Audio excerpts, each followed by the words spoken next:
Životné osudy Mila Urbana boli spletité. Za svoju novinárskú činnosť počas Prvej Slovenskej republiky bol v roku 1948 tzv. Ľudovým súdom odsúdený na verejné pokarhanie. Komunisti ho zakázali za jeho politické názory. Až po nežnej revolúcii bol plnohodnotne a skutočne rehabilitovaný. Dnes sa v našej modernej spoločnosti opäť objavujú novodobí komunisti, odetí do šiat progresivizmu a začínajú vytvárať nové čierne listiny nepohodlných osobností z rôznych sfér spoločenského života len za ich politické názory. Existuje tu reálne nebezpečenstvo, že prichádza nová, minimálne kultúrna totalita. Takto potichu a nenápadne sa vplazili do ľudskej spoločnosti tie najhoršie diktatúry v dejinách ľudstva.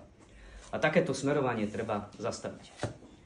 Preto mi je cťou, že opätovne Matica Slovenská vydala druhý diel spomienkových memoárov Mila Urbana práve vo vydavateľstve Matice Slovenskej pod vedením našej kolegyne Ingrid Feríkovej.